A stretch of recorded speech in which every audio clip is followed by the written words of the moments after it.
இந்த நாளுக்கான நம்முடைய சிந்தனைக்கு மத்தேயு எழுதின நற்செய்தி நூல் 5வது அதிகாரம் 38 முதல் 43 முடிய. கண்ணுக்கு கண் பல்லுக்கு பல் என்று உரைக்கப்பட்டதை கேள்விப்பட்டிருக்கிறீர்கள். நான் உங்களுக்கு சொல்லுகிறேன், தீமையோடு எதிர்த்து நிற்க வேண்டாம். ஒருவன் உன்னை வலது கன்னத்தில் அறைந்தால் அவனுக்கு மறு கன்னத்தையும் திருப்பிக் கொடு.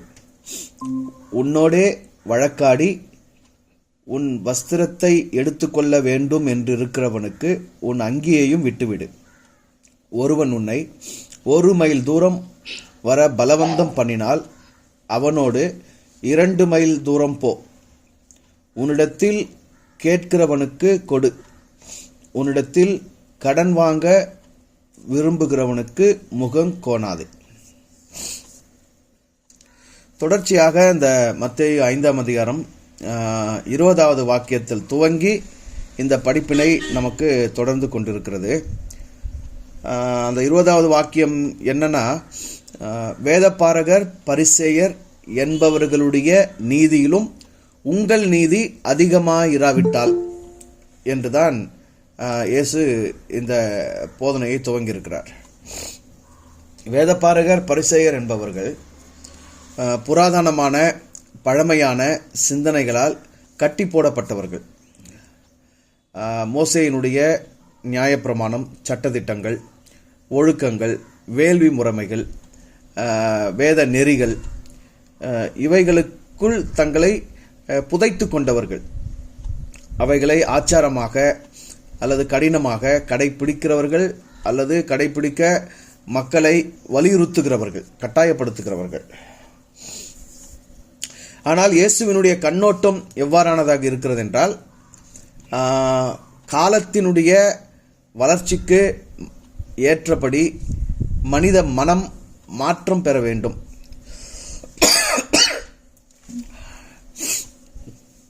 ஆகவே தான் உரைக்கப்பட்டதென்று கேள்விப்பட்டிருக்கிறீர்கள், நான் உங்களுக்கு சொல்லுகிறேன் என்கிற பதத்தை ஒவ்வொரு உரைக்கப்படுதலுக்கும் ஒவ்வொரு மோசேயினுடைய சட்டத்தையும் எடுத்து அவைகளுக்கு மாற்றான, அவைகளுக்கு மேம்பட்ட, அவைகளை விட இன்னும் நெருக்கமாக மனிதனை மனித தன்மைக்கும் மனித இயல்புக்கும் நெருக்கமாக கொண்டு வரக்கூடிய அந்த இடத்திற்கு மனிதத்தை அழைக்கிறார். மனிதனை இறைவனிடத்தில் அல்லது இறைத்தன்மைக்கு அழைக்கிறார் என்று சொல்வதை விட மனிதனை மனிதனாக இருக்கும்படி அழைக்கிறார், மனிதனை தன் இயல்புக்கு அழைக்கிறார், மனிதனை தன் இயற்கை தன்மைக்கு அழைக்கிறார் என்று சொல்வதே சரி. ஏனென்றால் மனிதன் தன்னுடைய மனித தன்மைக்கு, மனித இயல்புக்கு, மனித இயற்கைக்கு வருவதே இறைவனிடத்தில் வருவதுதான், இறைமைக்கு நெருக்கமாக வருவதுதான்.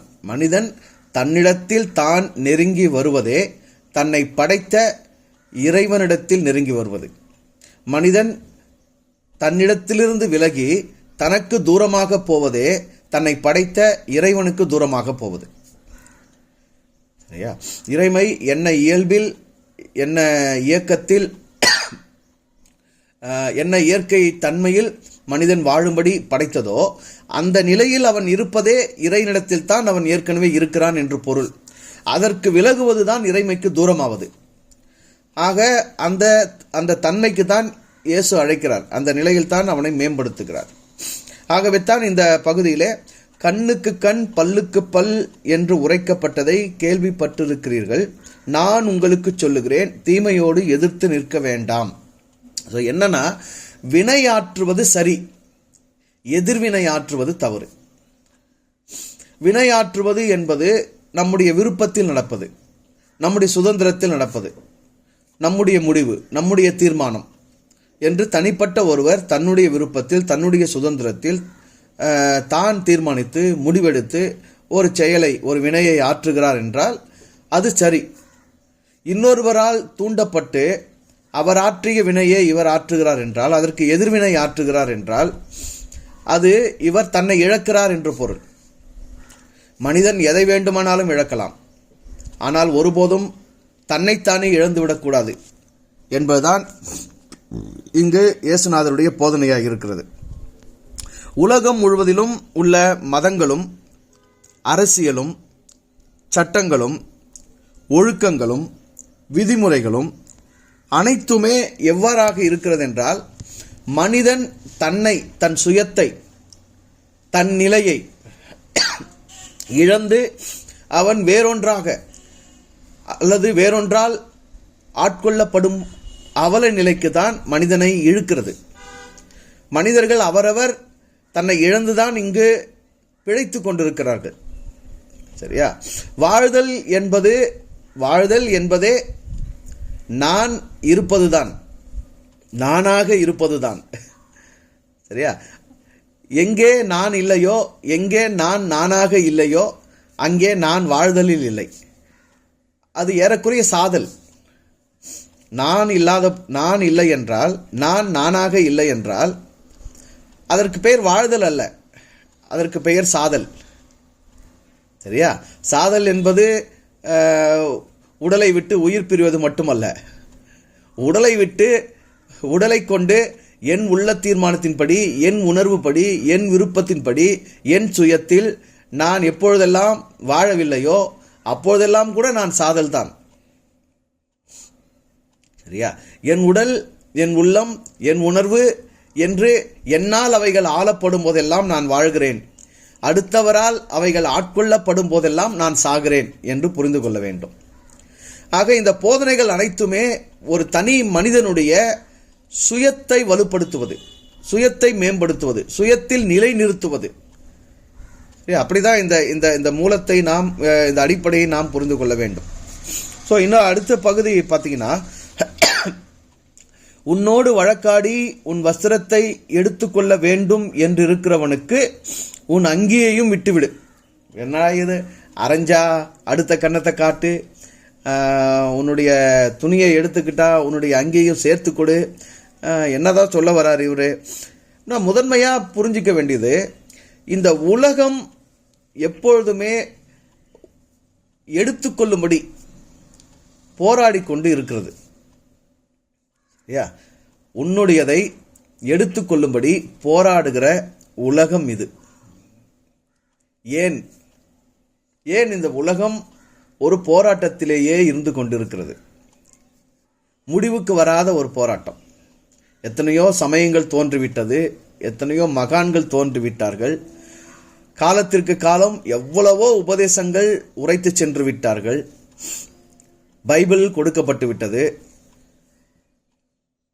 இதற்கு மேல் இல்லை என்று சொல்லும் அளவில் பைபிள் முற்று பெற்று கொடுக்கப்பட்டிருக்கிறது, முத்திரை போடப்பட்டு கொடுக்கப்பட்டிருக்கிறது. பைபிளுக்கு சில காலங்களுக்கு பிறகு குரானும் வழங்கப்பட்டிருக்கிறது, கீதையும் வழங்கப்பட்டிருக்கிறது. அதனை கடந்து பல்வேறு இதிகாசங்கள், சமய இலக்கியங்கள் பல்வேறு மொழிகளில் பல்வேறு மனிதர்களால் அருளப்பட்டிருக்கிறது.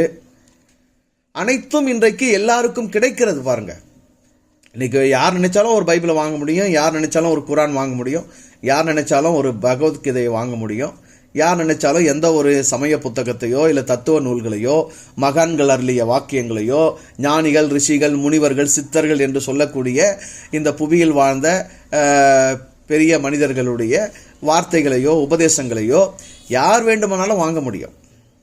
எல்லாருக்கும் எளிதாக கிடைக்கிறது, அரிதானதாக இல்லை, எல்லாருக்கும் எளிதாக கிடைக்கிறது.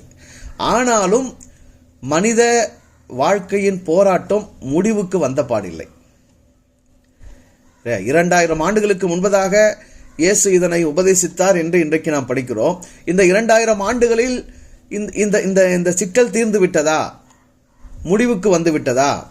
போராட்டத்திலிருந்து மனித சமூகம் விடுபெற்று விட்டதா என்றால் இல்லை.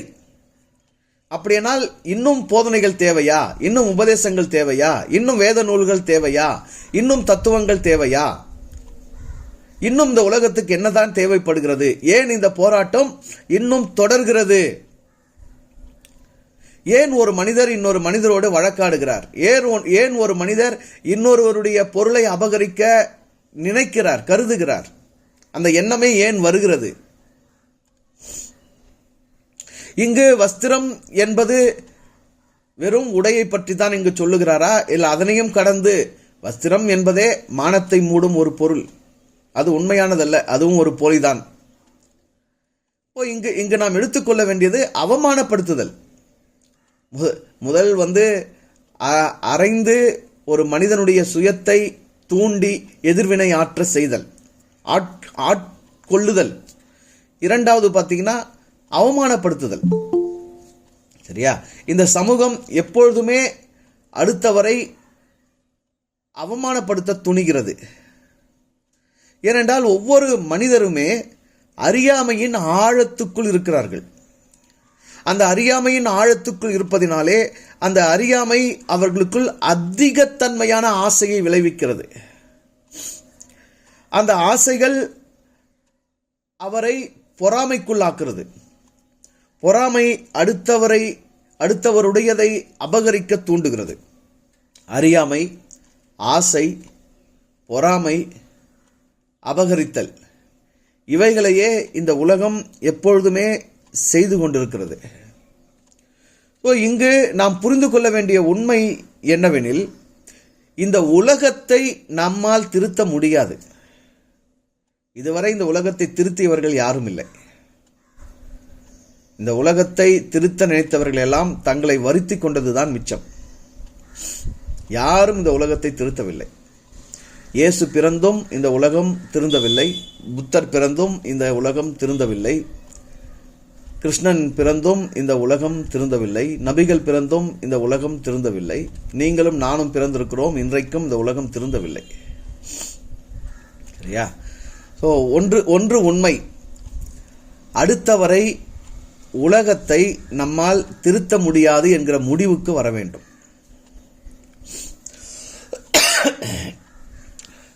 இந்த உலகம் போராடும், இந்த உலகம் அபகரிக்கும், இந்த உலகம் எடுக்கும். அடுத்தவர் அவ்வாறு தான் இருக்கிறார், அவ்வாறு தான் இருப்பார். இங்கு நீ அல்லது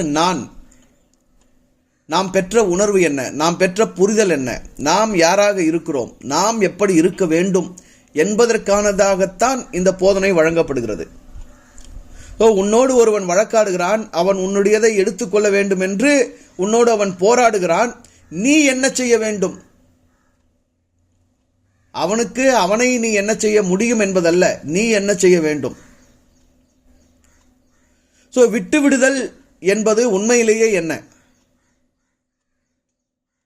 அநியாயமாக ஒருவன் என்னுடையதை எடுத்துக்கொள்ள விரும்புகிறான் என்றால், போராடுகிறான் என்றால், அதற்காக அவன் வழக்காடுகிறான் என்றால், நான் விட்டுவிட்டே சென்று கொண்டிருந்தால் எதையெல்லாம் நான் விட முடியும்?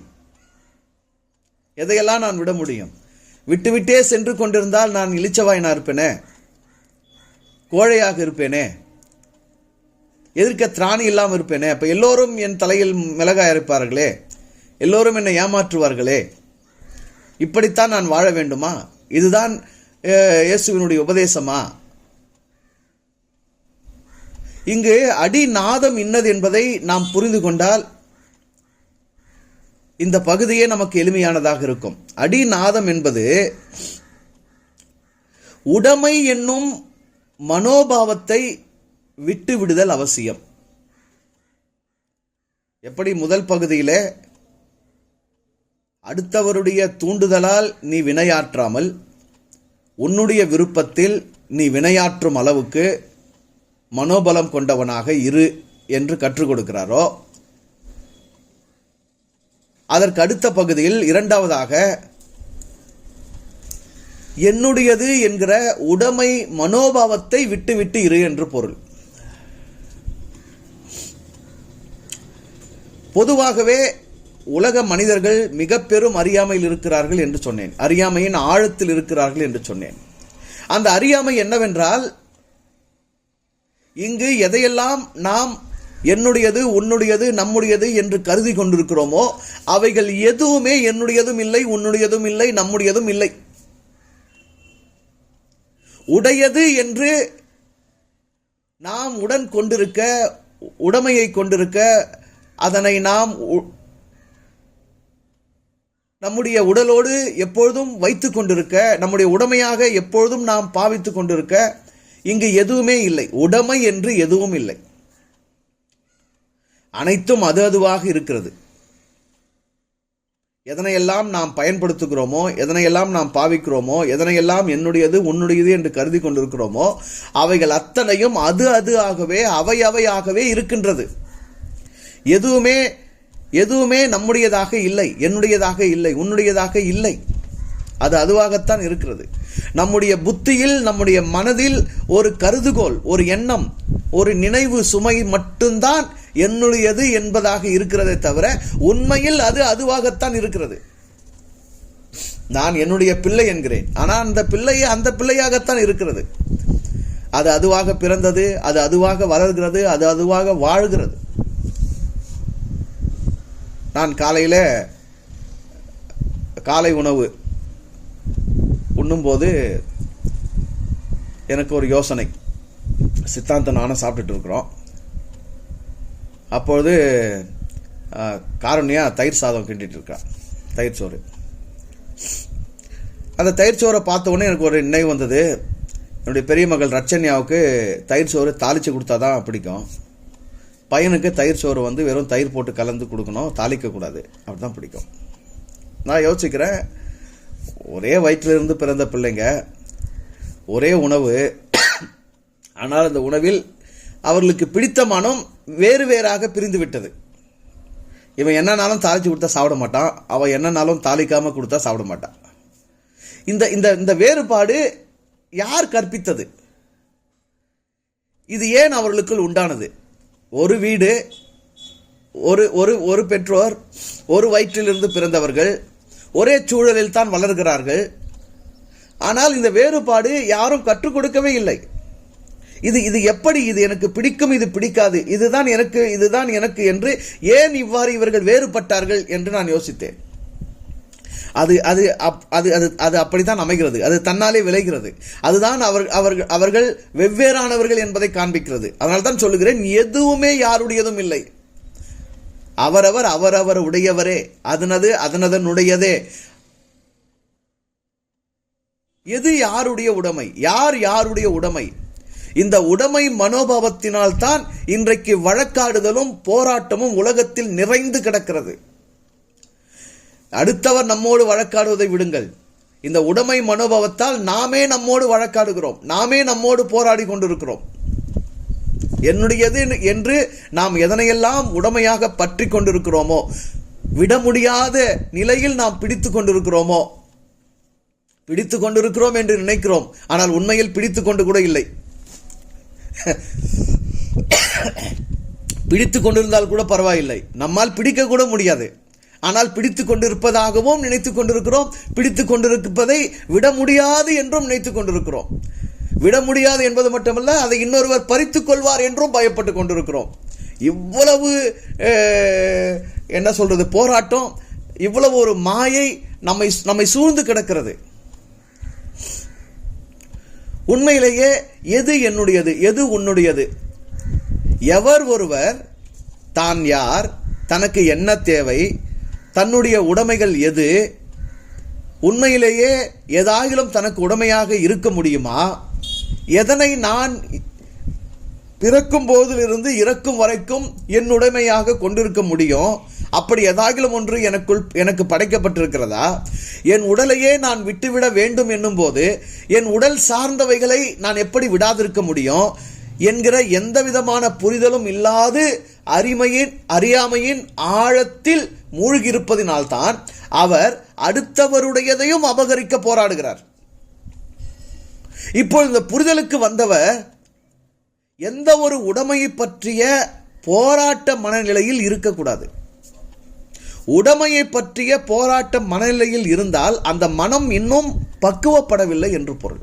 எப்படி அடுத்தவருடைய தூண்டுதலால் நாம் வினையாற்றினால் நம்முடைய மனம் இன்னும் பலப்படவில்லையோ, அதுபோல உடைமையை பற்றிய மனோபாவம், உடைமையை விட்டுவிடக்கூடிய பக்குவம் பெறாவிட்டால் நம்முடைய மனம் இன்னும் பக்குவப்படவில்லை என்று பொருள். அப்ப ஒரு மனிதனை முழுமையாக்குவது சுயமாக தான் வினையாற்றுவதில் அவர் எவ்வளவு திடமாக இருக்கிறார், எதிர்வினை ஆற்றாமல் அவர் எவ்வாறு தன்னை காத்துக் கொள்கிறார் எப்படி தான் விரும்பி தன் தீர்மானத்தில், தன் முடிவில், தன் சுயத்தில், தன் விருப்பத்தில் அவர் எவ்வளவு வினையாற்றுகிறாரோ அவ்வளவும் அவர் வாழ்கிறார், அவர் இருக்கிறார், அவர் ஆள்கிறார், அவர் தன்னில் தான் நிலைப்பட்டு இருக்கிறார் என்று பொருள்.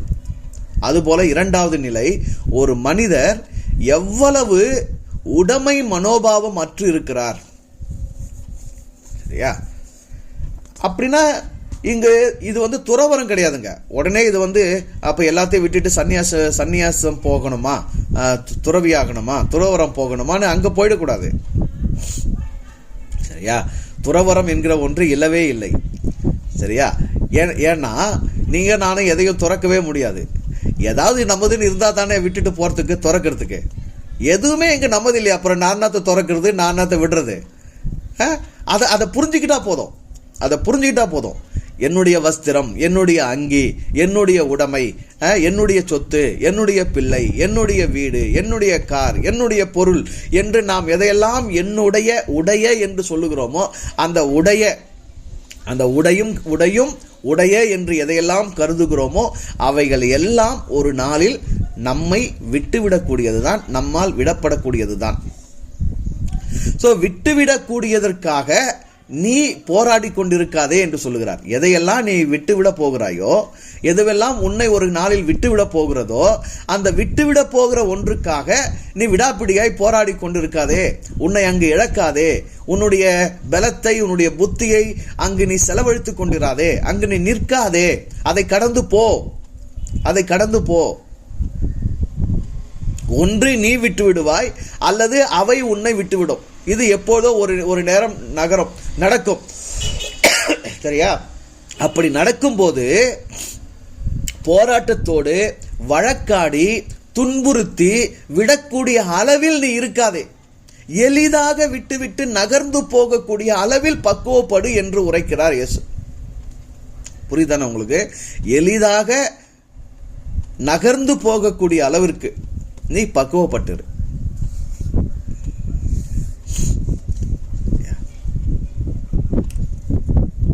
இல்லை என்றால் அது வழக்காடுதலாக மாறும். இல்லை என்றால் அது போராட்டமாக மாறும். இல்லை என்றால் அது வடுவையும் காயத்தையும் ஏற்படுத்தும், வலியையும் ஏற்படுத்தும். எவ்வளவு வலியின்றி வாழ்கிறோமோ, எவ்வளவு காயங்களையும் வடுக்களையும் மனதில் நாம் சேர்த்துக் கொள்ளாமல் வாழ்கிறோமோ அவ்வளவும் நாம் சரியாக வாழ்கிறோம் என்ற அர்த்தம், நிறைவாக வாழ்கிறோம் என்ற அர்த்தம், புரிதலோடு வாழ்கிறோம் என்ற அர்த்தம். எவ்வளவு வலிகளையும் வடுக்களையும் காயங்களையும் நாம் மனதில் சேர்த்துக் கொள்கிறோமோ அவ்வளவும் நாம் புரிதலற்று பக்குவமற்று வாழ்கிறோம் என்று அர்த்தம். உடைமைகளால் உள்ளம் சேதமடைய கூடாது, உணர்வுகள் சேதமடைய கூடாது. உடைமை மனோபாவத்தால் உன் சுயம் பாதிக்கப்படக்கூடாது. சுயத்தை இழந்து பிடிக்கும் அளவுக்கு இங்கு பெருமானம் உள்ள ஒரு பொருள், ஒரு உடைமை உலகத்தில் உனக்கு எதுவுமே இல்லை. உன்னை இழந்து பிடிக்கும் அளவுக்கு, உன் நிலை தாழ்ந்து பற்றி கொள்ளும் அளவுக்கு, உன்னையே வருத்தி நீ போராடும் அளவுக்கு இந்த உலகத்தில் பெருமானம் உள்ள ஒரு பொருளோ, ஒரு மனிதரோ, ஒரு படைப்போ உனக்கு தேவையானது எதுவும் இல்லை. அப்ப என்ன செய்யணும்?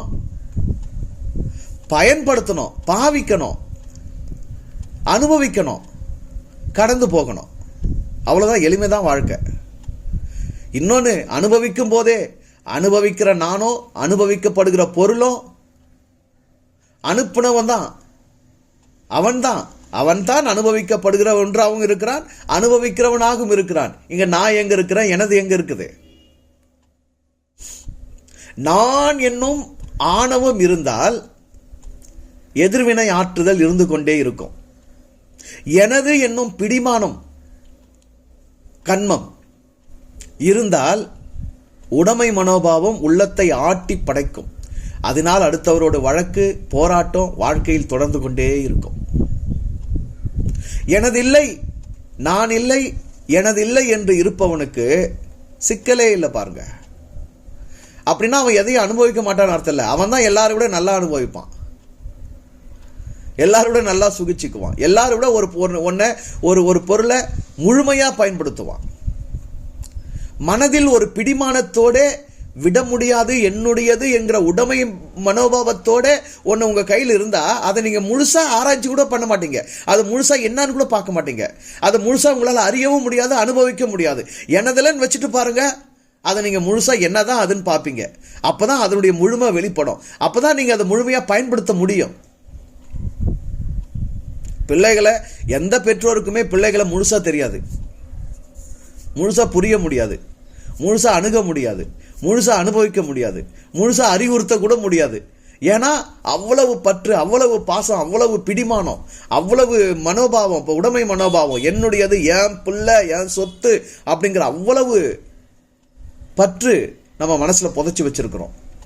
அதனால அதை தனியா வச்சே பார்க்கறதில்ல. நம்ம தனியா வச்சே பார்க்காத வரைக்கும் அதனுடைய தன்னிலை, அதனுடைய உண்மை நிலை, அதனுடைய முழுமை நிலை என்னன்னே அந்த கோணம், அந்த பார்வையே நமக்கு வராது பாருங்க. சரியா?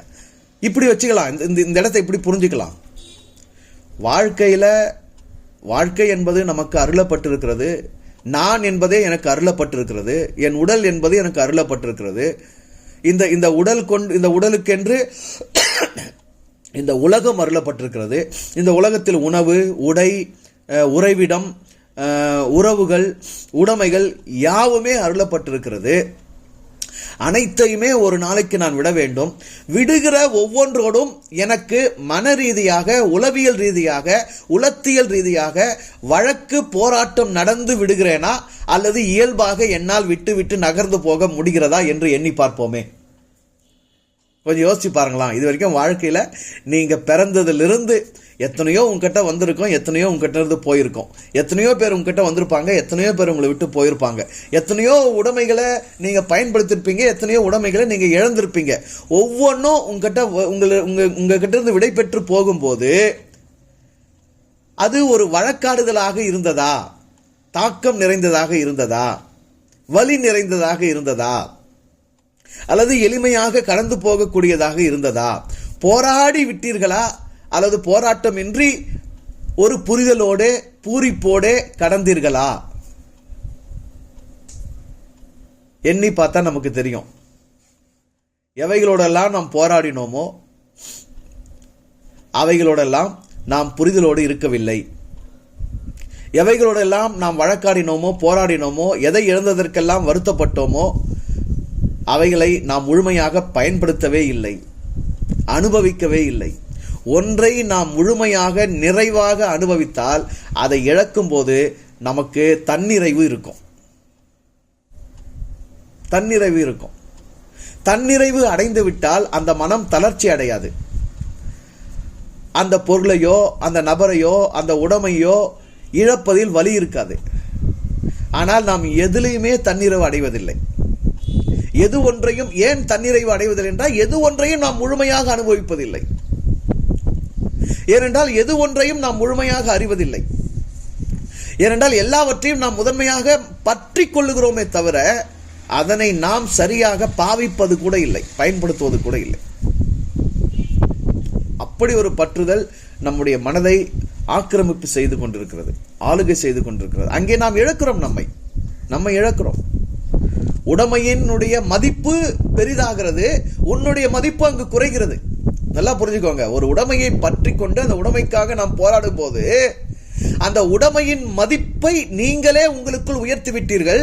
அந்த உடைமையின் மதிப்பை உங்களுக்குள்ளே நீங்கள் உயர்த்தினதினாலே உங்களை நீங்கள் அங்கு தாழ்த்தி கொண்டீர்கள். உண்மை என்னன்னா, உங்களை தாழ்த்தி கொள்ளும் அளவுக்கு உங்களை விட பெரிய உடைமை எதுவும் இல்லை என்பதுதான் இங்கு உணர்த்தப்படுகிற உண்மை. உன்னை விட பெரிதானது உனக்கு வேறொன்று இந்த உலகத்தில் இல்லை. அப்ப இன்னொன்னு என்ன இங்க புரிதல் வரணும்னா, உன்னை யாராலும் உன்னிடம் இருந்து எடுத்துக்கொள்ள முடியாது. உன்னை எடுத்துக்கொள்ளாத வரை உனக்கு நஷ்டம் இல்லை. நல்லா புரிஞ்சு, உன்னை எடுத்துக்கொள்ளாதவரை உனக்கு நஷ்டம் இல்லை. உன்னுடையது எதை எடுத்துக்கொண்டாலும் அது உனக்கு நஷ்டம் இல்லை. ஆனால் உன்னிடமிருந்து எடுத்துக்கொள்ளாதவரை நஷ்டம் இல்லை. உன்னை ஒருவேளை உன்னிடமிருந்து எடுக்க முடியுமானால் அதுதான் உண்மையான இழப்பு. ஆனா அந்த இழப்பை பற்றி நமக்கு அறிவும் கிடையாது, அந்த இழப்பை பற்றி நமக்கு அக்கறையும் கிடையாது.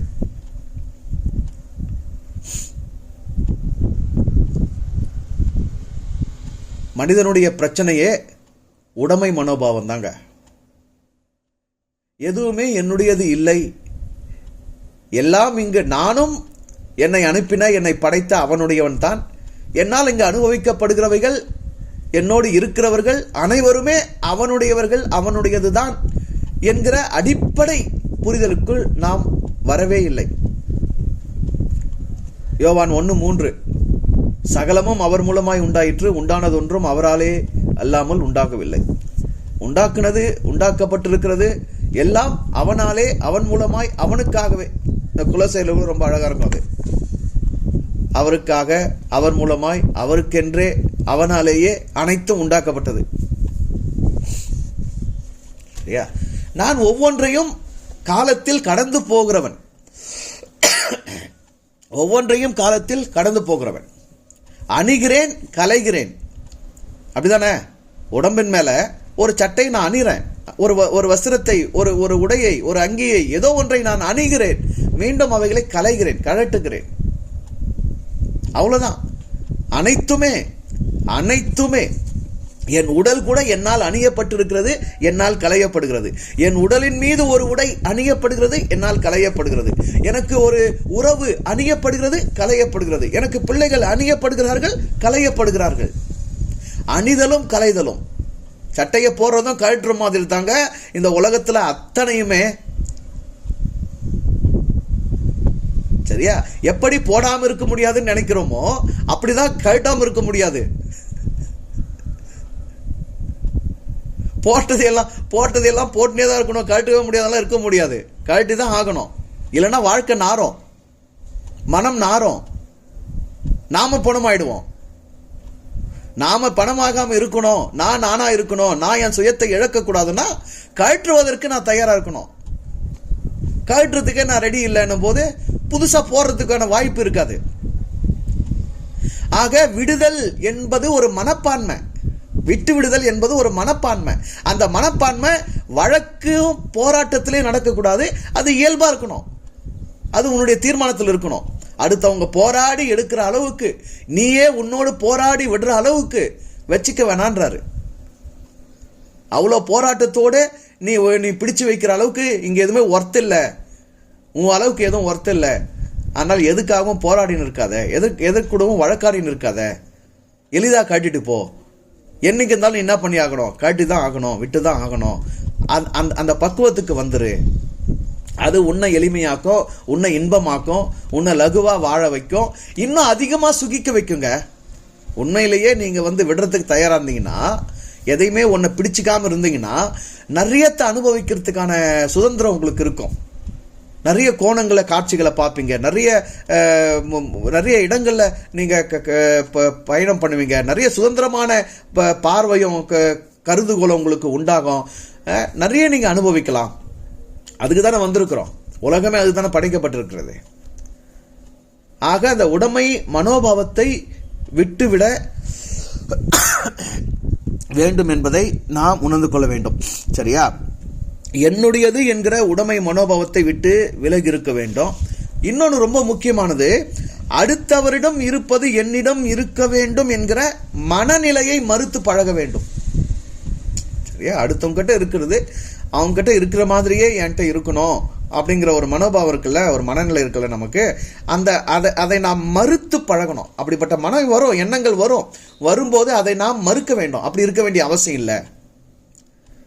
சரியா? ஏன்னா இதுல முதன்மையா என்ன சிக்கல்னா, நாம அடுத்தவங்க கிட்ட இருக்கிற பொருள், அடுத்தவங்க கிட்ட இருக்கிற உடைமை நம்மிடத்துல இருக்கணுங்கிறது மட்டும் இல்ல, நம்மையே நாம அடுத்தவங்கள போல இல்லையேங்கிற ஏக்கத்துல இந்த சமூகம் நம்மளை வச்சிருக்குது. சரியா? பாருங்களா, வானமே எல்லைன்னுவாங்க. இப்படி இவங்கள போல ஆகணும், அவங்கள போல இருக்கணும், அவங்க இப்படி சாதிச்சாங்க, இவங்க இப்படி சாதிச்சாங்க, இவங்க பொருளாதாரத்துல பொருளியல்ல இவங்க அவ்வளோ உயர்ந்தாங்க, இவங்க அவ்வளோ உயர்ந்தாங்க, இவங்க எத்தனை கோடிக்கு அதிபதியானாங்க, அவங்க அப்படியானாங்கன்னு காட்டுறவங்களெல்லாம் காட்டி நம்மை ஒரு பெரிய தூண்டுதலை உள்ள ஏற்படுத்துறாங்க.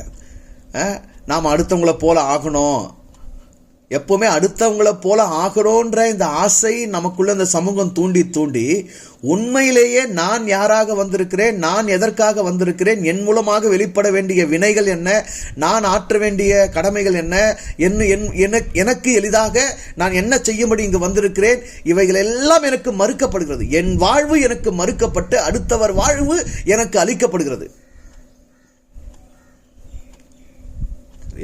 வாழ்க்கையே நான் என்னுடைய வாழ்க்கை அல்ல, அடுத்தவர் வாழ்க்கையை தான் நான் வாழ்ந்து கொண்டிருக்கிறேன். ஆகவே தான் போல செய்தல் என்னில் அதிகமாகிவிட்டது. நம்ம எல்லாருமே அதிகமாக எதில் இருக்கோம்னா போல செய்தல், காப்பி அண்ட் பேஸ்ட். அவங்கள போல பேசுகிறேன், அவங்கள போல நடக்கிறேன், அவங்கள போல சாப்பிட்றேன், அவங்கள போல உடுத்துறேன், அவங்கள போல பொருள் வச்சுக்கிறேன், அவங்கள போல வீடு கட்டுறேன், அவங்கள போல பார்க்குறேன், அவங்கள போல சிந்திக்கிறேன், அவங்கள போல எல்லாமே போல தான். அந்த அசல் ஒரிஜினாலிட்டி நான் என்கிற அந்த தனிச்சுயம், அந்த வெளிப்பாடு கடவுளிருந்து, அந்த கடவுளுங்கிற மூலத்திலிருந்து நான் என்கிற இந்த தனி ஒரு வடிவம், தனி ஒரு உருவம், தனி ஒரு மனம், தனி ஒரு எண்ணம் எதற்காக இப்படி வெளிப்பட்டது, இந்த காலத்தில் நான் எதுக்காக இப்படி தனியாக வெளிப்பட்டேன், அதிலிருந்து என்னவெல்லாம் வெளிவரணும், அது என்னத்தெல்லாம் உள்வாங்கணும் அப்படிங்கிற அந்த தனித்தன்மையை இழந்துட்டோம் பாருங்க. அப்ப நான் என்பதையே நான் அடுத்தவரை போல என்று முயற்சிக்கும் போது அது எதை சூழ்ந்து கொள்கிறது, அது இன்னும் என்ன வலையை பின்னிக் கொள்கிறது என்றால், அடுத்தவங்க கிட்ட இருக்கிறது போலெல்லாம் என்கிட்ட இருக்கணும், அடுத்தவங்க வச்சிருக்கிற மாதிரி எல்லாம் நான் வச்சிருக்கணும், இல்ல அடுத்தவங்க பாராட்டுறது, அடுத்தவங்க போற்றுவது, அடுத்தவங்க புகழ்வது எதுவோ அதையெல்லாம் நான் காட்டணும் என்கிற வலையை நான் எனக்கு நானே பின்னிக் கொள்கிறேன். அவசியமே இல்லை. சரியா? உலகம் புகழ்வதற்கும் உலகம் போற்றுவதற்கும் உலகம் வைத்துக் கொண்டிருந்ததை எதையும் இயேசுநாதர் வச்சுக்கலையே. கொஞ்சம் யோசிச்சு பாருங்களா, கொஞ்சம் யோசிச்சு பாருங்களா. நரிகளுக்கு குடிகளும் ஆகாயத்து பறவைகளுக்கு கூடுகளும் உண்டு, மனுஷகுமாரனுக்கோ தலை சாய்க்க இடம் இல்லைன்னு சுத்தினார் ஒருத்தர். ஆனா இன்னைக்கு உலகம் அவரை போற்றுது, அவரை புகழுது, அவருக்கு படைக்குது. எதனால?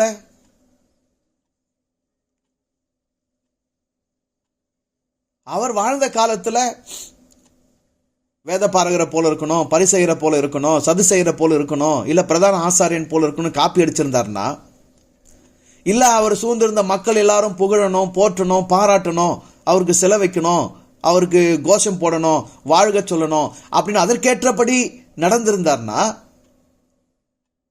இன்றைய உலக மனிதர்கள் மனங்களில் இயேசுவின் நிலைப்பாடு என்னவாக இருந்திருக்கும்? கொஞ்சம் யோசிச்சு பாருங்க. அவசியமே இல்லை, அவசியமே இல்லை. அவர் அவராக இருந்தார். நான் எதற்கு வந்தேன், நான் ஏன் அனுப்பப்பட்டிருக்கிறேன், நான் செய்ய வேண்டியது என்ன, நான் பேச வேண்டியது என்ன, யார் ஒத்துக்கோ யார் மறுத்துக்கோ அது உன்னோட பிரச்சனை, நான் எதற்காக வந்தேனோ அதை நான் செய்கிறேன் என்கிற அந்த தனித்தன்மையை, தன் நிலையை, தன்னை இழக்காமல், தன் சுயத்தை இழக்காமல், தன் விருப்பத்தை இழக்காமல், தன் வினையை இழக்காமல், எதையும் பற்றி கொள்ளாமல், அனைத்தையும் கடந்து நகர்ந்து எளிமையாக அனைத்தையும் அவரவர் இங்கு ஏற்கனவே ஏற்படுத்தி வைத்திருந்த எல்லா கருத்து கண்ணோட்டங்களையும் கடந்து சிந்தித்ததினாலே இன்றைக்கு அவர் சிறப்பு வாய்ந்த ஒரு மனிதராக, மகனாக, இறையாக, ஒரு நிறைவானவராக பார்க்கப்படுகிறார், போற்றப்படுகிறார், புகழப்படுகிறார். சரியா? அப்படின்னா என்ன? இதெல்லாம் அடையணும்னு எதையும் செய்யல. எதை செய்ய வந்தேனோ அதை மட்டும் செஞ்சாவே போதும், தன்னால இதெல்லாம் நீ அடைவேன்னு அர்த்தம். நீ எதை செய்ய வந்தியோ அதை மட்டும் செய். எளிமையாக உன்னுடைய புரிதலில், உன்னுடைய இயல்பில், உன்னுடைய இயக்கத்தில் நீ கடந்து நகர்ந்து போய்கொண்டே இரு. போற்றுதலுக்கும் மயங்காத, தூற்றுதலுக்கும் தயங்காத, ரெண்டையும் கடந்து போ. எதையும் பிடித்துக் கொள்ளாதே, எதையும் பிடித்துக் கொள்ளாதே, நகர்ந்து போ, எளிமையாக நகர்ந்து போ. யாரை போலவும் வேஷம் போடாதே, எளிமையாக நகர்ந்து போ. இந்த புவியில் உனக்கான நிலை, உனக்கான இடம், உனக்கான புகழ்ச்சி நிச்சயமாக நிலைக்கும். அதற்கு போராட வேண்டியது இல்லை. ஸோ முதன்மையா அடுத்தவருடைய தூண்டலுக்கு ஆட்பட்டு எதிர்வினை ஆற்றாமல் சுயமாக வினையாற்றும் மனோபலம். இரண்டாவதாக, எதையும் அதனதனாகவே அனுபவித்து விட்டு கடந்து போகிற மனப்பக்குவம். மூன்றாவது பார்த்தீங்கன்னா, ஒருவன் உன்னை 1 மைல் தூரம் வர பலவந்தம் பண்ணினால் அவனோட 2 மைல் தூரம் போ. இது சிச்சுவேஷன் கோட்ஸ், அதாவது அந்த சூழ்நிலை கருதிய வாக்கியங்கள் தான் எல்லாமே. இது எல்லாமே அங்க இயல்பா நடந்து கொண்டிருந்த விஷயங்கள். இயேசுநாதர் அங்க இல்லாத ஏதோ ஒன்று புதுசாலாம் பேசல. ஒருத்தனை அடிக்கிறதுங்கிறது ரோமர்களிடம் அடிமைப்பட்டிருந்த யூதர்களுக்கு எளிமையாகவே நிகழ்ந்து கொண்டிருந்த ஒரு காரியம். ஏன் அடிக்கிறான்னு திருப்பி கூட கேட்க முடியாது, அப்படி அடிச்சான். ஏன்னா ரோமர்கள் அவங்க வாழ்க்கை முறை ஒரு சிட்டிசன், ஒரு குடிமகனுக்கு 7 அடிமைகள் என்கிற விகிதத்தில் அவர்கள் வாழ்க்கை நடத்தினாங்க. அவ்வளவு மனிதர்கள் மட்டமாக மதிக்கப்பட்டு மனிதத்தன்மை இழந்து மனிதர்கள் அடிமைகளாக விலங்குகள் பூட்டப்பட்டு விலங்குகளை விட கீழ்த்தரமாக மனிதர்கள் நடத்தப்பட்டார்கள். ஏனென்றால் அவர்கள் மனிதத்தன்மையிலோ இறைத்தன்மையிலோ அல்லது வாழ்வியல் ஒழுக்கங்களிலோ இயற்கை இயங்கியலை புரிந்து கொள்வதிலோ வளர்ச்சி பெற்றவர்களாக இல்லை. இன்னைக்கு பெரும் சோகம், பெரும் வேதனை என்ன தெரியுமா? அப்படிப்பட்ட அந்த ஐரோப்பியர்கள், கிரேக்கர்கள், ரோமர்கள், அவங்களுடைய தத்துவங்களும் அவங்களுடைய மருத்துவமோ அவங்களுடைய கலாச்சாரமோ அவங்களுடைய பண்பாடு தான் இன்னைக்கு உலக அளவில் நாகரிகம் அடைந்த மேம்பட்ட கலாச்சாரம்னு அடுத்த இனங்கள் எல்லாம் ஒத்துக்க வச்சிருக்கிறான் பாருங்க. உலகம் முழுவதும் ஒத்துக்க வச்சிருக்கிறான் பாருங்க. இதுதான் பெரிய அடிமைத்தனம், பெரிய ஆதிக்கம். அவன் காட்டு மிராண்டி மாதிரி மனுஷன் மதிக்காம அடுத்த மனிதனை இப்படி அடிமைப்படுத்தி வாழ்ந்து கொண்டிருந்த காலத்துக்கு இன்னும் எவ்வளவோ முன்னாடியே உலகத்தின் முதன்மை குடி, மூத்த குடியான தமிழ் மனிதன் தமிழ் மொழியில பிறப்பொக்கும் எல்லா உயிர்க்கும் என்கிற சித்தாந்தத்தை படைத்திருக்கிறான். தீதும் நன்றும் பிறத்தர வாரா என்கிற உயரிய கோட்பாடை படைத்திருக்கிறான். இங்கு எல்லா மனிதரும் வாழ தகுதியானவர்கள், எல்லா மனிதரும் சமமானவர்கள் என்கிற கருத்தை படைத்திருக்கிறான். அதற்கு முன்பாகவே இவன் உலக நாடுகளில் பல நாடுகளை ஆட்சி செய்த போதும் எங்கேயும் அடிமைப்படுத்தவில்லை, எங்கேயும் இவன் எதையும் தன்னுடையதை அவர்கள் மீது திணிக்கவில்லை, யாரையும் மனிதத்தன்மைக்கு மட்டுப்படுத்தி மரியாதை குறைவாக நடத்தவில்லை, அவமானப்படுத்தவில்லை. அவ்வளவு நாகரிக வளர்ச்சி, சிந்தனை வளர்ச்சி அடைந்த மனிதர்கள். அதனால்தான் பாருங்க, ஆப்பிரிக்காவில் இருக்கக்கூடிய பூர்வ குடிகளும் இங்க தமிழர்களாக இருக்கக்கூடிய பூர்வ குடிகளும் தான் இந்த உலகத்தில் எங்கேயும் யாரையும் அடிமைப்படுத்தாமல் வாழ்ந்திருக்கிறார்கள்.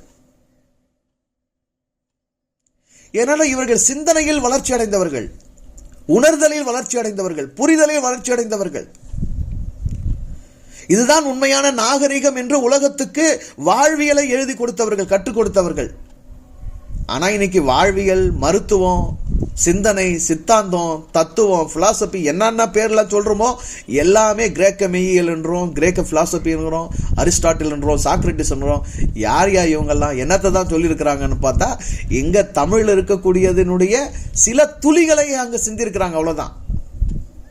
எதுவுமே முழுமை பெற்ற சித்தாந்தம் இல்லை, எதுவுமே முழுமை பெற்ற தத்துவம் இல்லை.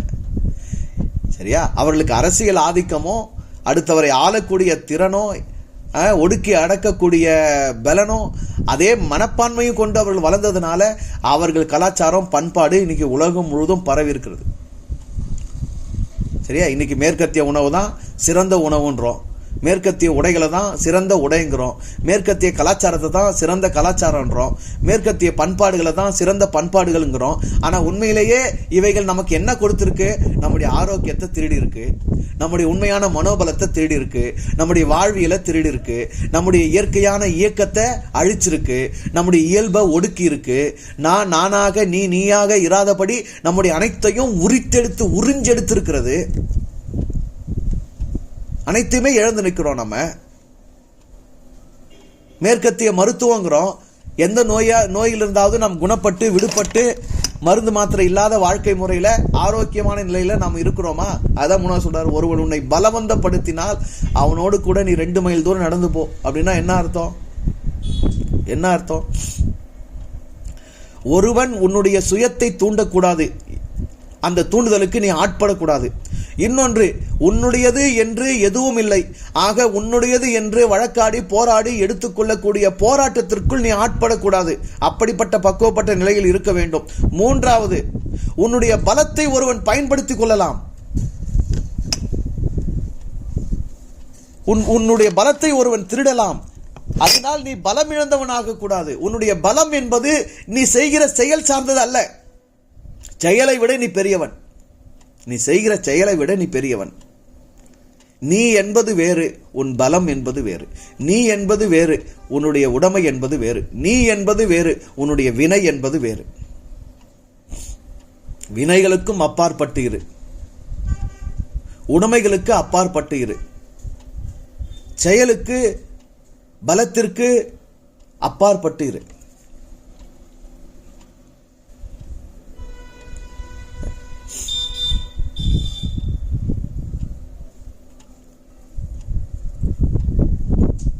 தெம்பு இருக்குதா, ஆரோக்கியம் இருக்குதா, உடல் பலம் இருக்கிறதா, அனைத்தையும் நாம் இழந்திருக்கிறோம். அனைத்தையும் நாம் இழந்திருக்கிறோம். பலவந்தப்படுத்துகிறது தான் இந்த உலகம். அனைத்திற்குமே நாம் பலவந்தப்படுத்தப்படுகிறோம். நம்முடைய வாழ்க்கையை நாமே வாழ முடியாதபடி, நம்முடைய பொருளியலை நாமே நமக்கு வைத்திருக்க முடியாதபடி, நம்முடைய வாழ்க்கை சூழலில் நாம் நிம்மதியாக மகிழ்ச்சியாக இருக்க முடியாதபடி அனைத்திலும் நாம் பலவந்தப்படுத்து. இன்றைக்கு உலகமயம் என்பதே பலவந்தம்ங்க. இன்றைக்கு உலக சந்தை பொருளாதாரம் சொல்றோம் இல்லையா? அதாவது எங்க இருக்கிற பொருளையும் எங்கேயும் விற்கலாம், எங்க இருக்கிற உணவையும் எங்க இருக்கிறவனும் சாப்பிடலாம், எங்க இருக்கிறவனும் எங்கேயும் போய் வியாபாரம் பண்ணலான்ற இந்த உலகமயம் இருக்கு இல்லையா, உலக சந்தை பொருளாதாரம். இது மிகப்பெரிய ஒரு பலவந்தம். இந்த பலவந்தத்தை நாம் கடந்து போக வேண்டும். இந்த பலவந்தத்தினால் நாம் பலவீனம் அடையக்கூடாது. இது ஒரு மிகப்பெரிய பலவந்தம். அன்னைக்கு அவர் சொன்ன அந்த சூழல் பார்த்தீங்கன்னா, ரோமர்கள் யூதர்களை அடிமைப்படுத்தினது, அவங்களை தேவையில்லாமல் அடிக்கிறது, இல்லை அவனுடைய அங்கேயை எடுத்துக்கிறது, அவனுடைய துணியை எடுத்துக்கிறது, அடுத்து அவங்களுடைய சுமையை அடுத்தவன் தூக்குறதுக்கு கட்டாயப்படுத்துறது. எப்படி இயேசுநாதர் சிலுவையை தூக்கின்னு போகும்போது அங்கே அந்த பக்கம் போயிட்டு இருந்த ஒருத்தனை கூப்பிட்டுடே, நீ வா, இவருக்கு முடியல, நீ தூக்கு கொஞ்சம் தூரம் அப்படின்னா ஒன்றுமே வாய் பேசாமல் அவன் கொஞ்சம் தூரம் தூக்கின்னு போனான்ல, அந்த மாதிரி அடுத்தவருடைய சுமையை ஒருத்தனை தூக்கின்னு போகிறது. இது அங்கே இயல்பாக நடந்து கொண்டிருந்த விஷயங்கள் தான். அவைகளை கொண்டுதான் இயேசு இந்த உண்மைகளை அவங்களுக்குள்ள கொண்டு போகிறாரு. உன்னுடைய நிலையை நீ இழக்காதே, எதையும் இழந்து விடு, உன்னை இழக்காதே, உன் சுயத்தை இழக்காதே, உன் முடிவை இழக்காதே. உன் தீர்மானம், உன் வாழ்க்கை உன் கையில், உன்னுடைய தீர்மானத்தில் தான் உன்னுடைய செயல்கள் இருக்க வேண்டும். கொடுப்பதை நீ தான் தீர்மானிக்க வேண்டும், அடிப்பதை நீதான் தீர்மானிக்க வேண்டும், விட்டு விடுவதை நீதான் தீர்மானிக்க வேண்டும், நகர்ந்து போவது நடப்பதை நீதான் தீர்மானிக்க வேண்டும். அடுத்தவர் உன் மீது ஆக்கிரமிப்பு செய்யக்கூடாது, விடுங்க நீ அனுமதிக்க கூடாது, வரையறையை உனக்கு அவன் வகுக்க கூடாது. எத்தனை மைல் தூரம் நடக்க வேண்டும் என்பது உன்னுடைய தீர்மானம், உன்னுடைய சக்தி, உன்னுடைய பலன், உன்னுடைய தெம்பு, உன்னுடைய ஆரோக்கியம், உன்னுடைய கட்டுப்பாடு, உன்னுடைய நிலைப்பாடு. அது அடுத்தவர் உன் வாழ்க்கையை வரையறை செய்யக்கூடாது. ஆட்டுவிக்கும் பொம்மையாக, அடுத்தவரால் ஆட்டுவிக்கப்படும் பொம்மையாக நீ இருக்கக்கூடாது. அப்படி என்றால் உன் சுயம் எவ்வளவு மேன்மையானது, நீ ஏன் இவ்வளவு தனித்தன்மையாக படைக்கப்பட்டிருக்கிறாய், நீ எந்த மூலத்திலிருந்து ஏன் இப்படிப்பட்ட ஒரு தனித்த ஒரு வெளிப்பாடாக வெளிப்பட்டாய், அதனை மதிக்க வேண்டியது எத்தனை அவசியமாக இருக்கிறது, அதனை யாருக்காகவும் எதனை பொருட்டும் இழக்கக்கூடாது என்பதில் நீ எவ்வளவு உறுதியாக இருக்க வேண்டும். சரியா? அடுத்தவருடைய அங்கீகாரம், மானம், அவமானம், உடைமை மனோபாவம், பயம், இவைகளுக்கு நீ ஆட்பட்டு உன்னை நீ மறுதலிக்காதே, உன்னை நீ இழக்காதே, உன்னோடு நீ போராடாதே. அனைத்திலும் உன்னை வலுப்படுத்து. உலகத்தை திருத்த முடியாது, உலகத்தோடு நீ போராடி கொண்டிருக்க முடியாது, உலகத்திற்காக வருந்தி உன்னை நீ வாழ வைக்காது போகக்கூடாது. அனைத்திலும் உன்னை கட்டுமானம் செய், உன்னை வளர்த்தெடு, உன் மனப்பக்குவத்தை வளர்த்தெடு, உன் புரிதலை வளர்த்தெடு, உன் நிம்மதியை வளர்த்தெடு, உன்னை இழக்காதிருக்க என்னவெல்லாம் கட்டுமானம் செய்ய வேண்டுமோ, கட்டமைப்பு செய்ய வேண்டுமோ அத்தனையும் நீ உனக்கு செய். இந்த உலகத்தை திருத்துவதற்காக நீ வரவில்லை. எவரோடும் போராடுவதற்காக நீ பிறக்கவில்லை. எவருடைய தீர்மானத்துக்கும் ஆட்பட்டு இயங்கும் பொம்மையாக இருப்பதற்கு நீ இங்கு வரவில்லை. உன் சுயம் என்ன? உன் தீர்மானம் என்ன? நீ ஒரு தனிப்பட்ட இறைத்துவம், இறை வெளிப்பாடு, இறை மகன், இறை மகள். உன்னில் இறை ஒளிர்கிறது. அது நீ வாழ்வதில் தான் அந்த இறை நிறைவு பெறுகிறது. நீ வாழ்வதில் தான் அந்த இறை நிறைவு பெறுகிறது. நீ வாழ்கிற வாழ்க்கை வழி இருக்கிறதே, வாழ்க்கை தடம் இருக்கிறதே, அதுவே ஒரு தனித்த மறையாகிறது. நல்லா புரிஞ்சுக்கோங்க. ஏதோ ரைம்ஸுக்காக சொல்லல, ரைமிங் இருக்கணுன்றதுக்காக சொல்லல. உண்மையே அதுதான். இறை நீ என்னும் ஒரு உருவில் வெளிப்பட்டிருக்கிறது என்றால் அது நீயாக வாழ விரும்பி இருக்கிறது. அந்த நீயாக வாழும் அந்த வழி இருக்கு இல்லையா, அந்த தனித்த வழி இருக்கு இல்லையா, அதுதான் ஒரு தனித்த மறை. அந்த மறை முழுமை அடைவதுதான் நிறை. இறை நிறைவாவதே நீ என்கிற அந்த தனித்த வழி என்னும் மறையில் நீ வாழ்வதுதான். இங்குதாங்க இயேசுநாதருடைய அந்த நுண்ணிய மூலம், அந்த அந்த மூலக்கரு என்ன சொல்ல வரா தெரியுமா? எளிமையா சொல்லணும்னா, மோசே சொன்னா, அவன் சொன்னா, இங்க எழுதிருக்கு அங்க எழுதிருக்குது, அதெல்லாம் தாண்டி உனக்குள்ள உன் வாழ்க்கைக்கு நீ என்ன எழுதியிருக்கிறாய், உனக்கு என்ன எழுதப்பட்டிருக்கிறதோ அதன்படி நீ வாழ்ந்து விட்டு போ. உன்னுடைய மறை உனக்குள் இருக்கிறது. ஆகவே தான் அங்க சொல்றாரு, நான் உங்களுக்கு சொல்லுகிறேன். சரியா? ஏற்கனவே இதை முதல்ல ஆரம்பிக்கும் போதே நான் சொல்லிட்டேன், ஒவ்வொருத்தருக்கும் நான், என்னுடைய நான் எனக்கு என்ன சொல்லுகிறது, என்னுடைய நான் எனக்கு என்ன சொல்லுகிறது, என்னுடைய நான் என்னை எப்படி வழிநடத்துகிறது, என்னுடைய நான் என்னவாக இங்கு அமைந்திருக்கிறது, என்னுடைய நானுக்கான விருப்பம் என்ன, என்னுடைய நானுக்கான வினை என்ன, என்னுடைய நான் யாராக இங்கு ஒளிர வெளிப்பட்டிருக்கிறது. அந்த நான் முழுமை அடைவதுதான் இறை நிறைவு அடைவது. அப்படி தன்னிறைவு அடையாதவர்கள் இந்த உலகத்தில் அடுத்தவரை பார்த்து, அடுத்தவரை அடித்து, அடுத்தவருடைய எடுத்து, அடுத்தவருடைய உடைமையின் மீது ஆசை கொண்டு, பொறாமை கொண்டு, அடுத்தவரோடு வழக்காடி, அடுத்தவருடைய எதையும் எடுத்துக்கொள்ளும்படி போராடி, அடுத்தவரை பலவந்தப்படுத்தி, தாங்களும் வாழாமல் அடுத்தவரையும் வாழ விடாமல் அனைத்தையும் சிதைத்து கொண்டிருக்கிறார்கள்.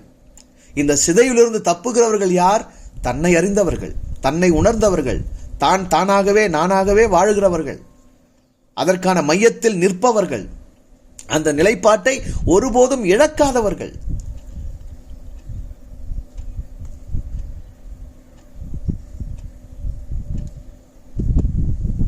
பலவந்தங்களை கடந்து போ, போராட்டங்களை கடந்து போ, எதற்கும் ஆட்படாதே.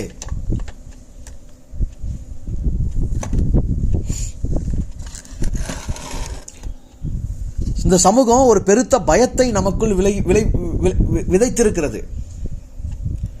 இது ஒரு பெரிய கட்டுமானம், இந்த உலகத்தில் வாழ்வது பெரும் கடினம், வாழ்க்கை என்பது மிகப்பெரிய போராட்டம் அப்படிங்கிற ஒரு பெரிய ஒரு பிம்பத்தை நமக்கு முன்னாடி வச்சிருக்குது.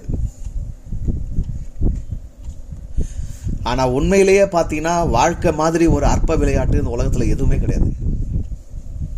வாழ்க்கை மாதிரி ஒரு அற்ப விளையாட்டு இந்த உலகத்தில் வேற எதுவுமே கிடையாது. ஆனா அப்படி ஒரு பயமுறுத்துதல் இங்க நடந்துட்டே இருக்குது. எல்லாத்தையும் நம்ம பயத்தோடு அணுகிறோம், எல்லாத்துக்குள்ளும் நம்ம பயத்தோடு தான் போறோம். என்னால எப்படி ஆகும், இது எப்படி நடக்கும், நான் எப்படி அப்பாவா இருக்க முடியும், நான் எப்படி அம்மாவா இருக்க முடியும், நான் எப்படி பிள்ளைங்களை வளர்க்க முடியும், நான் எப்படி கரையேற்ற முடியும், நான் எப்படி என்ன செய்ய முடியும், இந்த பிரச்சனை எப்படி சமாளிக்க முடியும்னு எல்லாத்தையும் பயத்தோடவே அணுகிறோம். நம்முடைய பயம், நம்முடைய புரிதலின்மை, நம்முடைய பலத்தை நாம உணராம இருக்கிறது, நம்முடைய தீர்மானத்துல, நம்முடைய முடிவுல நாம நிக்காம இருக்கிறது, அதுதான் நமக்கு பெரும் பிரச்சனை. அதுதான் உண்மையிலேயே நமக்கு பெரும் தீமை. அடுத்தவங்க யாரும் நமக்கு தீமை செய்ய முடியாது, தீமை செய்யறது இல்லை.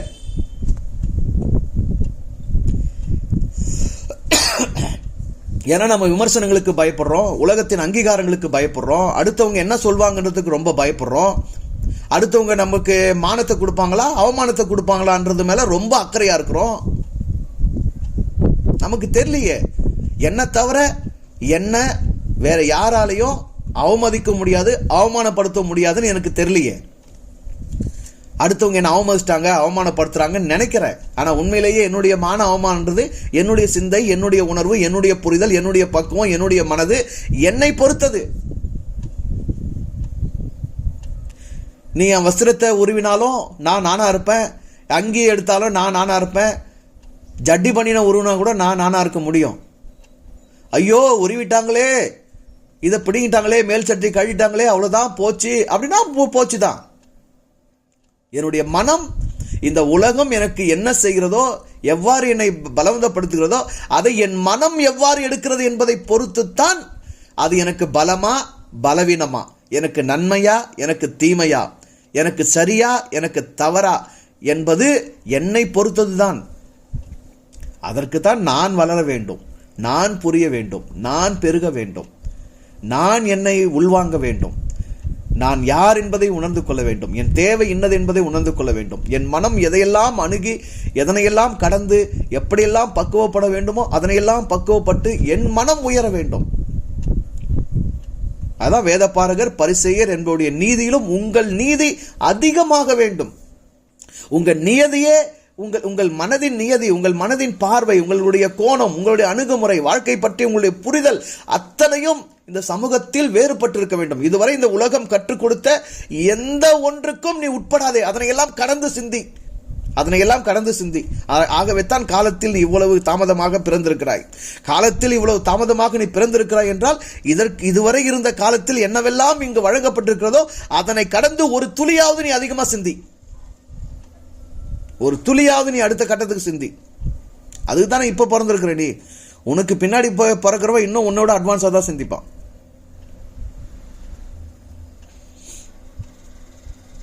என் பையனுக்கு முந்தின நாள் பிறந்தநாளுக்கு துணி எடுக்க போகும்போது அவன் கட்டளையிடுறான், நீங்க அப்டேட்டா இல்லை, உங்களுக்கு இப்ப ட்ரெண்ட் என்னன்னே உங்களுக்கு தெரியல, அதனால நீங்க என் வாழ்க்கைக்கு எதையும் முடிவு பண்ணாதீங்க, எனக்கு என்ன தேவை நான் முடிவு பண்றேன், என் விருப்பத்துக்கு என்ன விடுங்க.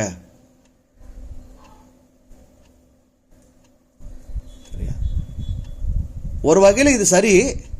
இன்னொரு வகையில் பெற்றோருக்கு ஐயோ எப்படி அப்படி விட முடியும், பிள்ளை கெட்டு போயிடுவானே, அவனுக்கு என்ன தெரியும், அறிவு இருக்காதே, புரியாதே, எதுவும் நிலைப்பாடு இருக்காதே அப்படிங்கிற தவிப்பு. அதனால இந்த ரெண்டுத்துக்கும் நடுவில் ஒரு போராட்டம் இருந்துட்டே இருக்கும் பாருங்க. இதனை நெறிப்படுத்துவதற்கு தான், எந்த ஒன்றையும் நெறிப்படுத்துவதற்கு தான் நெறிப்படுத்தணுமே தவிர மட்டுப்படுத்தக்கூடாது. நம்முடைய அறிவை மட்டுப்படுத்துவதை விட நெறிப்படுத்துவது சரி. பிள்ளைகளின் அறிவை மட்டுப்படுத்துவதை விட நெறிப்படுத்த வேண்டியது சரி. சுதந்திரத்தை பற்றி ஒரு பெரும் பயம் நமக்கு இருக்கிறது. ஏனென்றால் சுதந்திரங்கள் அனைத்துமே தவறாக பயன்படுத்தப்படும், தீமையை விளைவிக்கும், அது கேடு விளைவிக்கும், யாருக்குமே சரியாக பயன்படுத்த முடியாது என்கிற பயம் இருக்கிறது. ஆக ஒட்டுமொத்தமா இந்த சமூகம் இவ்வளவு காலத்துக்கு எதை கடத்திருக்கிறது என்றால் மனித மனதில் வாழ்வுக்கு எதிரான ஒரு பயத்தை தான் கடத்திருக்கிறது.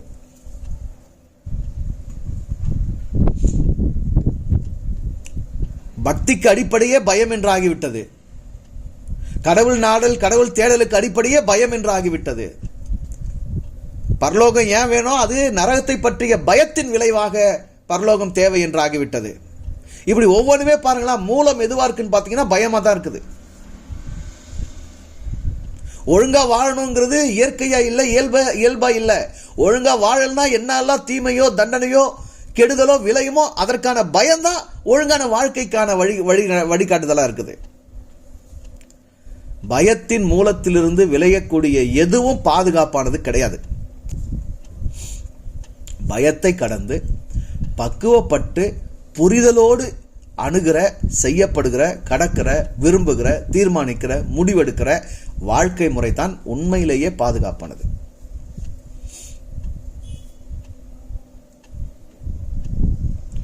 பலவந்தங்களை மேற்கொள்ளும் அளவுக்கு, பலவந்தங்களை சந்திக்கும் அளவுக்கு நம்முடைய மனமும் உடலும் பலப்பட்டிருக்க வேண்டும்.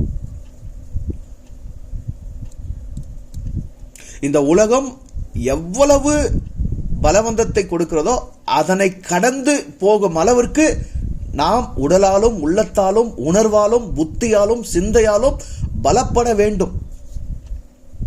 இப்படி வச்சுக்கலாமே. இந்த உலகத்துல இன்னைக்கு பிறக்கிற ஒரு மனிதன், நல்லா புரிஞ்சுங்க, இந்த உலகத்துல இன்னைக்கு இப்ப பிறக்கிற ஒரு மனிதன் இதுவரை இத்தனை கோடி ஆண்டுகளாக இந்த உலகம் என்னவாக இருக்கிறதோ, என்னவாக வளர்ந்து என்னவாக காட்சியளிக்கிறதோ அதை விட ஒரு மடங்கு பெரியவன். இதை புரிஞ்சிக்க முடியுதா பாருங்க. இந்த நிமிஷம் ஒரு குழந்தை, ஒரு மனிதன் இந்த புவியில பிறந்தா அந்த மனிதன் இதுவரை இந்த உலகம், இங்கு பிறந்தவர்கள், இங்கு உண்டாக்கப்பட்டவைகள், இங்கு இருந்து கொண்டிருக்கிறவைகள் அனைத்தையும் விட ஒரு மடங்கு அவன் பெரியவன். அப்படின்னா என்ன அர்த்தம்னா, இவனால் இந்த உலகத்தை கையாள முடியுங்க, இந்த உலகத்தை கடக்க முடியும், இந்த உலகத்தை உள்வாங்க முடியும், இந்த உலகத்தை சிந்திக்க முடியும், இந்த உலகத்துக்கு ஈடு கொடுக்க முடியும். அந்த ஈடு கொடுப்பதற்கு மேலாக அவன் திறனோடு தான் வாழ முடியும். அப்படிப்பட்ட ஒரு பெரும் சக்தி தாங்க ஒரு உயிரினம். அந்த அந்த அந்த பெரும் சக்தி, அந்த உயிரினத்தினுடைய அந்த அந்த தனித்தன்மை பயமுறுத்தலால் இங்கு கொல்லப்படுகிறது. உண்மையிலே நம்மெல்லாம் சக்தி இல்லாமல்லாம் விழுந்து போல, பயத்தினால விழுந்து போயிட்டோம். நம்முடைய சக்தி அறியாம விழுந்து போயிட்டோம், நம்முடைய பலத்தை அறியாம விழுந்து போயிட்டோம். ஈடு கொடுக்க முடியாமலாம் இல்லை, என்ன பலம் வந்தோமோ அதனை கடந்து அதுக்கு டஃப் கொடுக்கிற மாதிரி அதனோட 2 மடங்கு சவால் கொடுக்கிற அளவு தான் சக்தியானவங்க நம்ம இந்த உலகத்துல. ஆனா அந்த பலம் நமக்கு தெரியாதபடி பயத்தினால நாம இருட்டாக்கப்பட்டோம். சுயத்தை ஒரு மனிதன் அறிந்து விடாமல் தானே பயந்து தளர்ந்து விழும்படி என்னவெல்லாம் காண்பிக்க வேண்டுமோ அதையெல்லாம் மதங்கள் காண்பித்தது, அதையெல்லாம் அரசுகள் காண்பித்தது, அதையெல்லாம் சமூகம் காண்பித்தது. அதனால்தான் நாம் விழுந்து போனோம். மனிதர்களாக இராமல் போனதே அதனால்தான். ஆகவே இந்த 3 வாக்கியங்களிலே நாம் புரிந்து கொள்ள வேண்டியது, எதனை இழந்தாலும் உன்னை இழக்காது. உன்னை விட பலமானது இந்த உலகத்தில் வேறு எதுவும் இல்லை. இந்த உலகத்தில் இன்றைக்கு நீ இருக்கிறாய் என்றால் இந்த நாளில் இருக்கக்கூடிய அத்தனையோடும் பொருந்தி, அத்தனையும் உள்வாங்கி, அத்தனையும் அனுபவித்து, அத்தனையும் கடந்து நகரக்கூடிய திறனோடு நீ இருக்கிறாய். சரியா? அதாவது யூ ஆர் எலிஜிபிள். நீங்க இன்னைக்கு வாழ தகுதியானவங்க. You are capable. இன்னைக்கு வாழ நீங்க திறனுடையவங்க.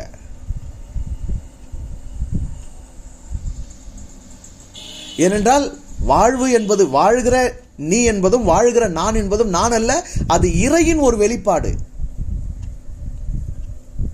அந்த இறை இங்கு படைக்கப்பட்ட அத்தனையும் தன்னுடைய வெளிப்பாடுகளாக இருக்கிறபடினாலே அனைத்தையும் உள்வாங்கவும், அனைத்தையும் கடக்கவும், அனைத்தினுடைய பலவந்தமோ போராட்டமோ வழக்காடுதலோ அவைகளை கடந்து நகர்ந்து செல்லவோ அது தயார்பட்ட நிலையில் தான் அது இருக்கிறது. அதனுடைய தனித்தன்மையே அதுதான்.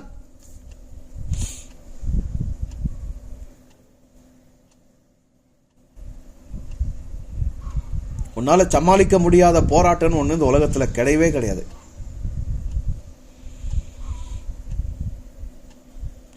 உன்னை இழக்கும் அளவுக்கு உன்னை பலவந்தப்படுத்துகிற ஒரு சிக்கல் இந்த உலகத்துல இல்லவே இல்லை.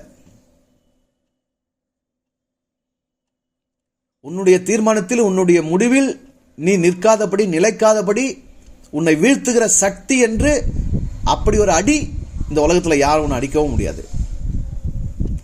அதுதான் நீ, அதுதான் நான், அதுதான் இறை வெளிப்பாடு. நான் ஒரு இறைமையின் தனித்தன்மையான வெளிப்பாடு. நான் இறைவனின் மகன். இறை எப்படி நிறைவாக இருக்கிறதோ, இறை எப்படி தன்னிச்சையோடு தானாக இயங்குகிறதோ, அவ்வாறு அவரை போல தன்னிச்சையோடு தானாக இயங்குவதற்காக இந்த உலகத்தில் பிறந்திருக்கிற ஒருவன் நான் என்கிற அந்த ஆழமான அடிப்படை புரிதல் இருந்தால்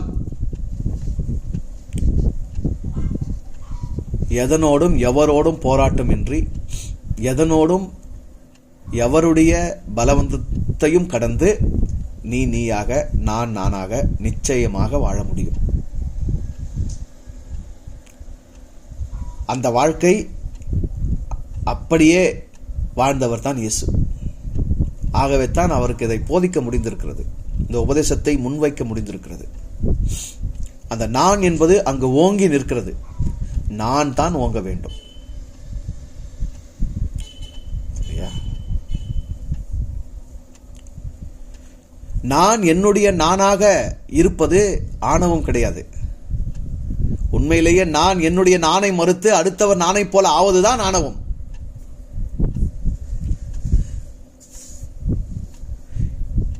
இங்கு உண்மையான எந்த நானும் தன்னை போல இன்னொருவரை ஆக்க முயற்சிக்காது.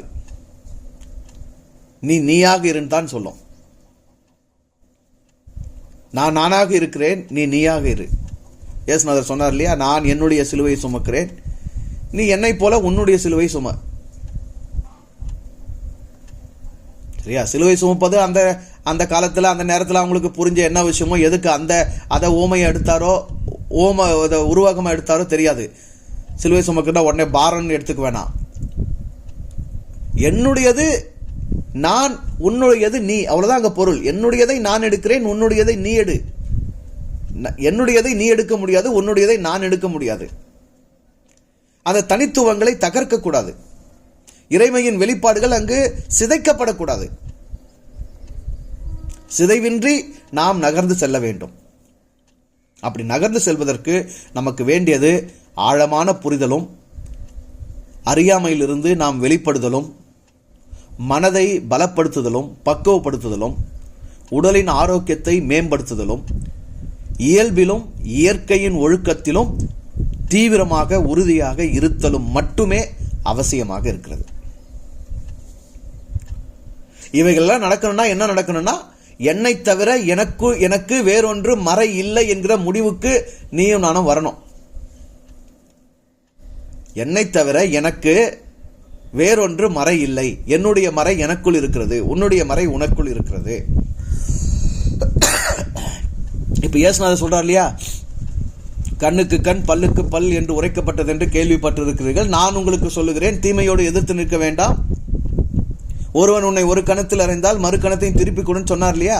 இந்த மறை, இது மறை வார்த்தை தானே. அங்க கண்ணுக்கு கண் பல்லுக்கு பல் என்று சொல்லப்பட்டது வேத மறை என்கிற யூதர்களுடைய அந்த என்ன பேரு, தோரா புத்தகத்திலிருந்து எடுத்த, அவங்களுக்கு அது மறை நூல் தான். அப்ப மறையிலிருந்து எடுத்த மறை வார்த்தை தானே அது. அப்ப அந்த மறை வார்த்தை மோசே எழுதினார், அங்கிருந்து அவர் எடுக்கிறாரு. இப்ப இங்க இவர் ஒரு வார்த்தை சொல்றாரு, அவருடைய மறை வார்த்தை தானே. அதை இன்னைக்கு இந்த திருமறையில் தான் வச்சிருக்கிறாங்க. திருமறையில் இயேசு சொல்லி இருந்தான்னு சொல்றாங்க.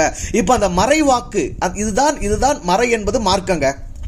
எப்படி வாழுங்கிற மார்க்கத்தை எது சரியா கட்டுதோ அதுக்கு பேர் மறைன்னு வச்சுக்கலாம். சரியா? இப்ப அந்த மார்க்கம், அந்த மறை இயேசுவிலிருந்து வெளிப்பட்டது இல்லையா, அது அவருடைய நானிலிருந்து வந்தது. அதுதான் அவருடைய மறை. சரியா? இப்ப நீங்க நான் எப்படி வாழணுங்கிறதுக்கு எந்த மறையை போய் தேடுவது? இயேசுவினுடைய இந்த திருமறையை தேடுவதா, இல்ல மோசையினுடைய அந்த திருமறையை தேடுவதா, இல்ல நபிகளுடைய மறையை போய் தேடுவதா, இல்ல கிருஷ்ணனுடைய மறையை போய் தேடுவதா? இல்லை. நான் என்கிற உன்னை நீ எவ்வளவு தனித்துவமாக உணர்கிறாயோ, உண்மையிலேயே நீ எப்படி இறைவனுடைய தனித்துவமான வெளிப்பாடாக வெளிப்பட்டிருக்கிறாய் என்று புரிகிறாயோ, அந்த புரிதலில், அந்த உணர்வில், அந்த சிந்தையிலிருந்து உன் வாழ்க்கைக்கான வழி, மார்க்கம், மறை வெளிப்படுகிறது. அதை உணர்ந்து அதில் நீ வாழ்ந்தால் போதும். அதுதான் உன்னை நிறைவுபடுத்தும். அதனால சொல்றேன், உன்னுடைய மறை உனக்குள் இருக்கிறது, என்னுடைய மறை எனக்குள் இருக்கிறது. உடனே இங்க யோசிக்க வேண்டாம். அப்ப அவங்கவுங்களுக்கு ஒரு மறை அவங்கவுங்களுக்கு உள்ள இருக்குன்னா அவங்கவுங்க விருப்பத்தில் வாழ்வாங்க. அது முரண்பாடு ஆகாதா? அது முட்டிக்காதா? அது போராட்டம் ஆகாதா? அது அடுத்தவங்களுக்கு தீமை ஆகாதா? உண்மையிலேயே உன்னை நீயாக வெளிப்படுத்தியது, என்னை நானாக வெளிப்படுத்தியது. உனக்கு ஒரு உருவத்தை கொடுத்துருக்கு, எனக்கு ஒரு உருவத்தை கொடுத்துருக்கு. நீ ஒரு உடம்புல இருக்கிற, நான் ஒரு உடம்புல இருக்கிறேன். இப்ப இதுல என்ன சிக்கல் இருக்குது? என் பசிக்கு நான் சாப்பிட்றேன், உன் பசிக்கு நீ சாப்பிட்ற. உனக்கு பசிக்கிற நேரம் வேற, எனக்கு பசிக்கிற நேரம் வேற. உன்னுடைய தேவை வேற, என்னுடைய தேவை வேற. இயற்கையா இதெல்லாம் நடக்குது இல்லையா? இதுல என்ன சிக்கலும் போராட்டம் இருக்குது? நீங்க உங்க வடிவத்தில் இருக்கிறதுலயும் நான் என் வடிவத்தில் இருக்கிறதுலயும் என்ன சிக்கல், என்ன போராட்டம் இருக்குது? ஏதா இருக்குதா? இல்லையே. மனசும் புத்தியும் தான் இந்த போராட்டத்துக்கும் இந்த சிக்கலுக்கும் காரணமாகுது. ஏன்னா அந்த மனசு புத்தி இந்த உடம்பினுடைய அந்த தனித்துவம், அதனுடைய பசி, அதனுடைய தேவை, அதனுடைய இயக்கத்தை புரிஞ்சு அது எப்படி தனித்துவமா இயங்குதோ அது போல அந்த மனம் இயங்காததுனால்தான் உலகத்துல வழக்கு, போராட்டம், அடுத்தவரை தூண்டுவது, அடிப்பது, பிடுங்குவது, உடைமை மனோபாவம், பலவந்தப்படுத்துவது, இவைகள் எல்லாம் இன்னைக்கு நிகழ்ந்து கொண்டிருக்கிறது. உலகத்தின் முழுமையான போராட்டத்துக்கு காரணமே இயற்கையின் ஒழுங்கை அறியாததுதான். சரியா? அப்ப இயற்கையின் ஒழுங்கில் இறைவனுடைய வெளிப்பாடுகள் அதுவாகவே அவரவராகவே இயங்கும் போது யாருக்கும் எந்த சிக்கலும் இல்லை, எந்த போராட்டமும் இல்லை, எந்த குழப்பமும் இல்லை. அதுக்கு ஒரே வழி, உன் மறையின்படி நீ வாழ்ந்தால் நீயும் வாழ்வாய், உன்னை அறியாமல் அடுத்தவரையும் வாழ வைப்பாய். இதை எளிமையா நீங்க புரிஞ்சுக்கலாங்க. ஒரு முருங்கை மரம், ஒரு வாழை மரம், ஒரு தென்னை மரம், ஒரு மாமரம், ஓரறிவு உயிர் தானும் வாழுகிறது, அடுத்தவரையும் வாழ வைக்கிறது. ஏனென்றால் அது இயற்கையா இருக்கிறது, அது இயல்பா இருக்கிறது, இறையின் வெளிப்பாடாக அப்படியே இருக்கிறது. மனிதர்கள் அந்த அறிவிலிருந்து, அந்த இயல்பிலிருந்து, அந்த இயற்கையிலிருந்து தவறியதினாலே 6 அறிவு இருந்தும் நாமோ நம்மை சிதைச்சிக்கிறோம், வாழ வைக்கல, அடுத்தவரையும் சிதைக்கிறோம், வாழ விடல.